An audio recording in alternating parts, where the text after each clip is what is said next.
Hello madam, workshop पे एक worker को चोट लग गई। स्टोन पॉलिशिंग मशीन में उसका हाथ आ गया। Oh no. इस एक्सीडेंट को लेकर यूनियन वालों ने हंगामा कर दिया है। मुआवजा तो मांग ही रहे हैं, साथ ही साथ वर्कर्स की सिक्योरिटी को लेकर वो लोग बात का बतंगड़ बना रहे हैं। डोंट वरी, मैं आ रही हूँ अभी। मैडम, आप क्यों तकलीफ ले रही हैं?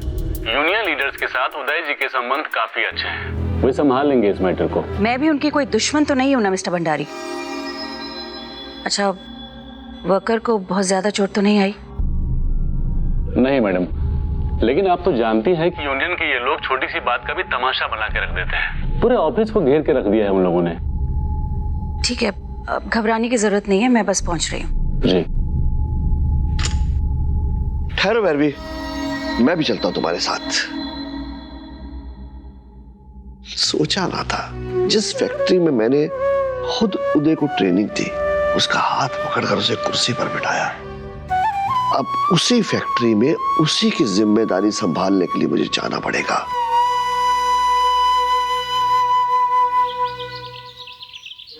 Call mister Bhandari. मॉर्निंग। यहाँ तो सब ठीक है।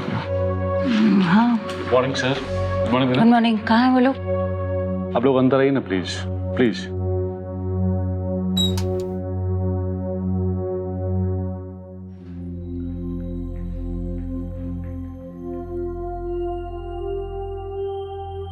आपने फोन पर जो मुझे कहा था, मुझे तो यहाँ कोई प्रॉब्लम नजर नहीं आ रही। जी, वो उदय जी आए थे, उन्होंने सब कुछ ठीक कर दिया। उदय?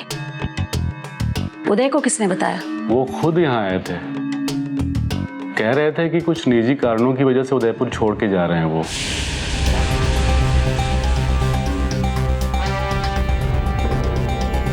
लेकिन कुछ इंपॉर्टेंट पेपर देना था, इसीलिए वो यहाँ। क्या है ये? मैडम, ये पावर ऑफ अटर्नी है।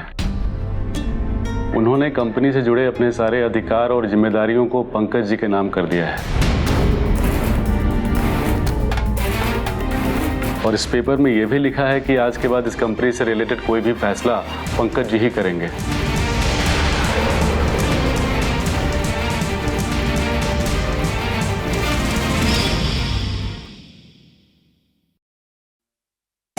बड़े पापा, ये आप क्या कर रहे हैं? अरे इतने सालों काम करने के बाद इस उम्र में क्या अपने बड़े पापा को छुट्टी नहीं दोगे? बैठो। अरे पापा, लेकिन मैं। अरे लेकिन कुछ नहीं, बैठो। आज से आप लोगों के नए चेयरमैन मिस्टर उदय वशिष्ठ। सर ये पेपर।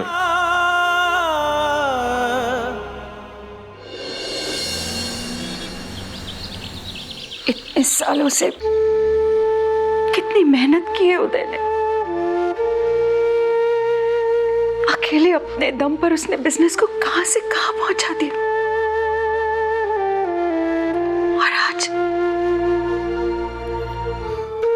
ऐसे हाथ खींच लिया, अलग हो गया। इतना तंग आ गया क्या वो हमसे कि शहर छोड़कर ही जा रहा है?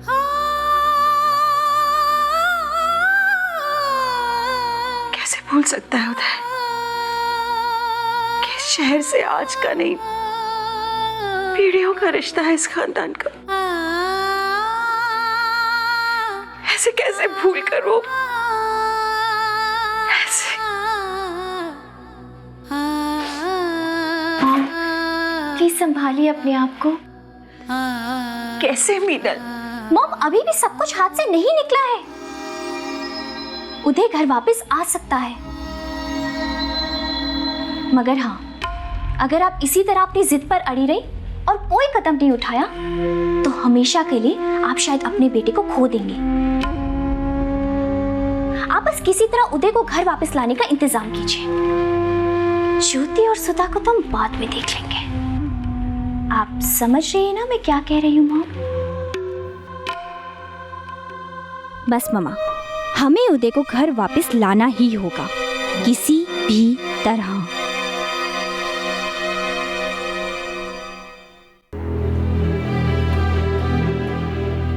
ज्योति। अरे छोटी माँ,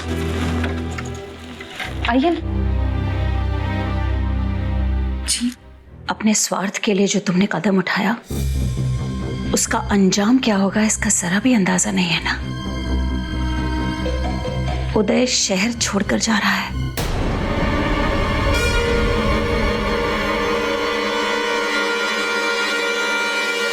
उसने पावर ऑफ अटर्नी देकर कंपनी से ही नहीं, इस घर से भी सारे रिश्ते नाते तोड़ दिए।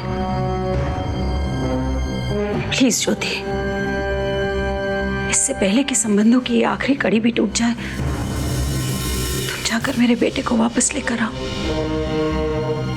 क्योंकि तुम्हारी वजह से वो मुझसे दूर गया है। और मैं मान रही हूं ना, मैं हार गई, तुम जीत गई। अब तो तुमको मुझसे कोई शिकायत नहीं है ना। छोटी माँ, ये कैसी बातें कर रही हैं आप? मैं जानती हूं कि उदय अकेला नहीं लौटेगा, तुम उसकी पत्नी को भी साथ ले आओ। तुम तो हमेशा से यही चाहती थी ना, ठीक है ना? खुश हो जाओ अब, क्योंकि मुझे तुम्हारी खुशी से उतनी तकलीफ नहीं होगी ज्योति, जितनी तकलीफ मुझे अपने बेटे को खोने से होगी। प्लीज ज्योति, आज मेरे पास सब कुछ है, लेकिन फिर भी मेरी झोली खाली है ज्योति। मुझे मेरा बेटा भीख में दे दो ज्योति। प्लीज उदय को वापस लेकर आ जाओ ज्योति। मैं उसके बिना जी नहीं सकती हूँ, मर जाऊंगी, मैं नहीं जी पाऊंगी।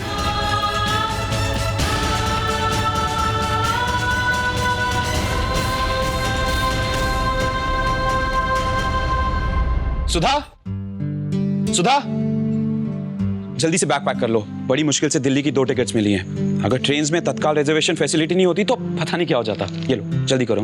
पर बेटा, तुम्हें तो ट्रेन में सफर करने की आदत ही नहीं है, कैसे मैनेज करोगे तुम? आदत हो जाएगी अंकल। आज ही चले जाओगे तुम दोनों? जी अंकल, टिकट्स मिल गई हैं तो आज ही जाना बेहतर होगा। No point in waiting. वाह उदय,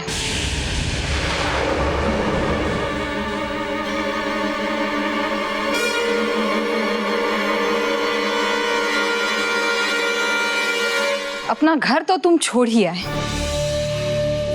अब अपनी जिम्मेदारियां और फर्ज से भी मुंह फेरना चाहते हो? मैं अपने हिस्से की रिस्पॉन्सिबिलिटीज बकायदा हैंड ओवर करके जा रहा हूँ। मैं भाग कर नहीं, बल्कि एक नए सिरे से एक नई जिंदगी की शुरुआत करने जा रहा हूँ, अपनी पत्नी के साथ। इसमें गलत क्या है? गलत है उदय, तुम अपनी माँ को छोड़कर, उसके साथ जन्म के रिश्ते को छोड़कर जा रहे हो, और वो भी किसी ऐसी लड़की के लिए जिसे तुम बस कुछ महीने पहले मिले।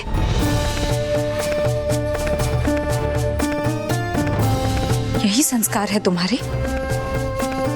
इतने सालों में यही सीखा तुमने? और तुम्हें क्या लगता है, अपनी माँ को इस तरह रुलाकर, उनका दिल दुखाकर तुम सुधा के साथ चैन से जी पाओगे, खुश रह पाओगे? छोटी माँ तुमसे बहुत प्यार करती है, बड़े पापा, बड़ी माँ, तुम्हारी बहन, सब बहुत चाहते हैं तुम्हें। अगर मॉम को मुझसे इतना ही प्यार है तो वो खुद क्यों नहीं आई मुझे घर वापस ले जाने? अगर उनका सर झुकाकर तुम्हें खुशी मिलेगी तो छोटी माँ वो भी करने के लिए तैयार हो जाएगी। प्लीज, मैं मॉम को अच्छी तरह से जानता हूँ। नहीं होता है। अफसोस इसी बात का है कि तुम छोटी माँ को नहीं पहचान पाए। उनकी सच्ची कही बातों में कड़वाहट देख ली तुमने, लेकिन उनका दर्द नहीं देख पाए। आज जब वो मेरे पास आई थी मुझसे विनती करने कि मैं तुम्हें वापस ले आऊं, इस वक्त भी उनका चेहरा मेरे सामने। काश तुम वो चेहरा देख पाते। और क्या हुआ अगर छोटी माँ ने सुधा को नहीं स्वीकारा तो? पूरा हक है उन्हें अपनी नाराजगी जताने का।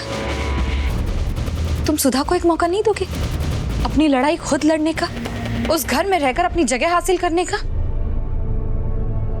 उदय, उलझे हुए रिश्ते अपनों के साथ रहकर सुलझाए जाते हैं, दूर भाग कर नहीं।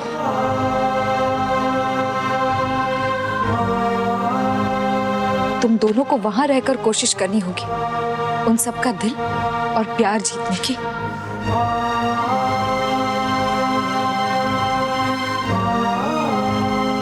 ज्योति बिल्कुल सही कह रही है बेटा, तुम्हें वापस अपने घर लौट जाना चाहिए। अब बाकी सुधा का नसीब।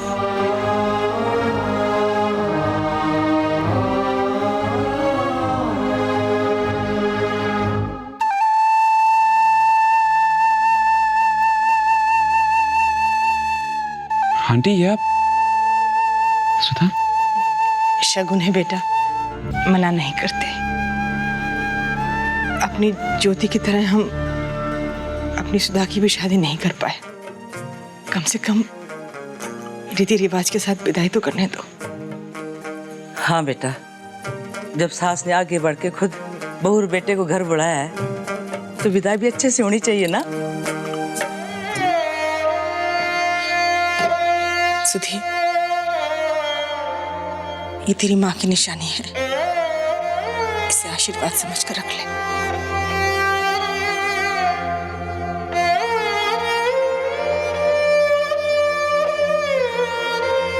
बेटा, ये थारी दादी की तरफ से हमारा प्यार, हमारा आशीर्वाद थारे साथ है बेटा।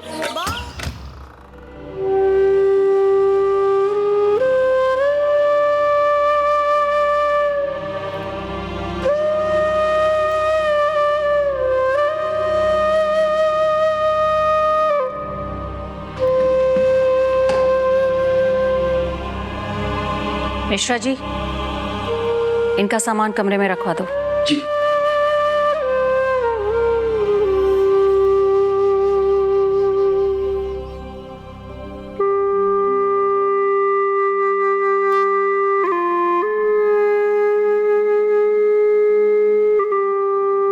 खुश रहो।